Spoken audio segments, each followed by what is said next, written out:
Apesar de terem se tornado um termo genérico para classificar governos autoritários e reacionários, tanto o nazismo quanto o fascismo são de tempos e locais específicos.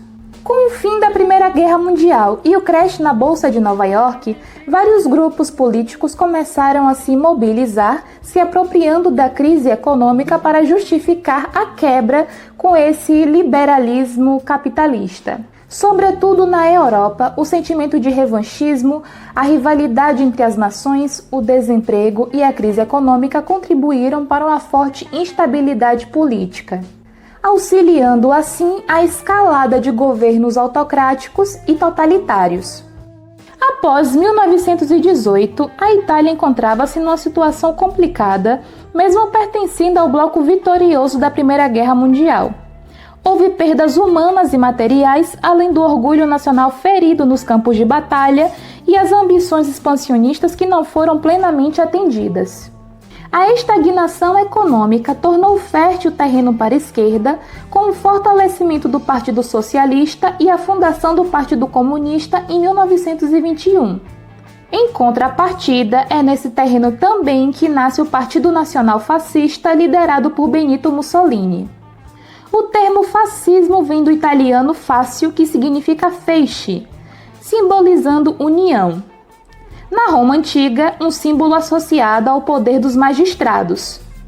Muitos elementos da história romana foram utilizados com o objetivo de criar um vínculo político, ideológico, com o povo e com o passado italiano.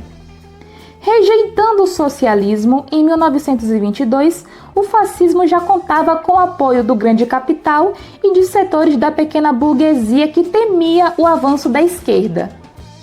Neste mesmo período, o rei Vítor Emanuel III rompeu com o então primeiro-ministro, convidando Mussolini para encabeçar e organizar esse novo governo. As eleições de 1924, já com Mussolini no poder, garantiram a maioria fascista no parlamento.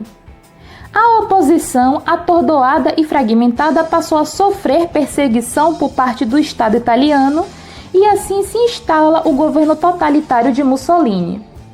O parlamento perde seu poder, a imprensa vira porta-voz do governo e o Estado se torna corporativo, com ênfase na indústria e na guerra.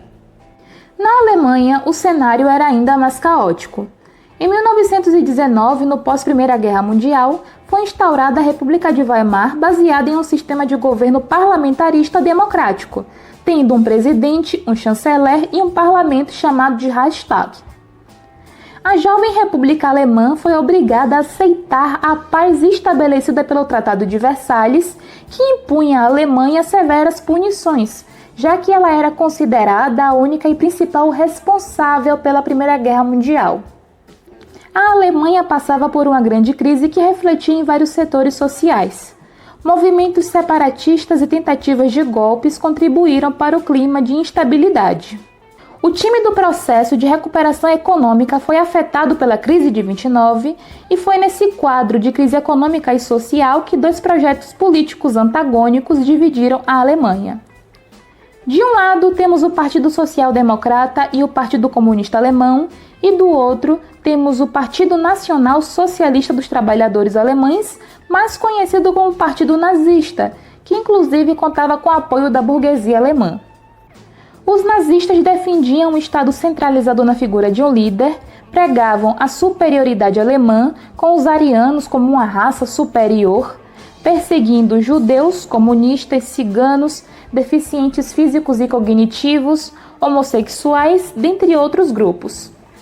A partir de 1930, o Partido Nazista consegue vitórias eleitorais e, entre intrigas políticas e pressões econômicas, o então presidente Paul von Hindenburg nomeia Adolf Hitler como chanceler em 1933.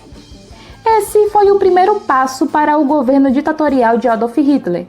Logo depois, o parlamento foi incendiado e claro que a culpa caiu sobre os comunistas.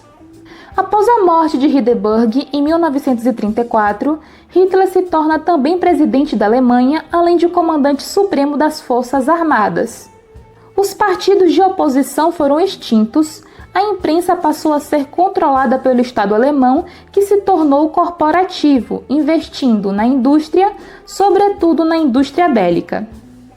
Entre 1933 e 1939, o Estado nazista adotou uma política expansionista, militarizada, racista e nacionalista que viria a causar a Segunda Guerra Mundial, sem falar no Holocausto, que é um dos maiores crimes contra a humanidade.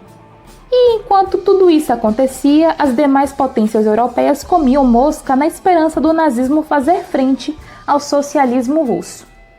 Vale ressaltar que governos autocráticos não foram exclusividade da Itália e da Alemanha. Tanto o fascismo quanto o nazismo, assim como os seus líderes, encontraram seu fim no ano de 1945, juntamente com a Segunda Guerra Mundial, que acaba no mesmo ano. Acontece que vários criminosos nazistas migraram para as Américas, principalmente para a América do Sul, se estabelecendo no sul do Brasil também. Hoje, além dos grupos conservadores reacionários que têm ideologias semelhantes à do nazifascismo, também existem aqueles que se autodeclaram neonazistas. Segundo uma pesquisa da Unicamp de 2013, promovida pela antropóloga Adriana Dias, no momento da pesquisa, só em Santa Catarina haviam aproximadamente 45 mil neonazistas assumidos. Juntando aos do Paraná e do Rio Grande do Sul, o número chega aos 100 mil neonazistas, o que é extremamente preocupante se levarmos em consideração a ascensão de governos reacionários. No Brasil, em particular, é necessário se criar uma consciência coletiva de que esses grupos políticos, esses governos, não representam a população e muito menos seus interesses. Somente rompendo com a ignorância que se pode enfraquecer modelos políticos baseados no ódio. É isso, eu espero que você tenha gostado desse vídeo, espero que essa aula tenha sido satisfatória. Um beijo e até a próxima!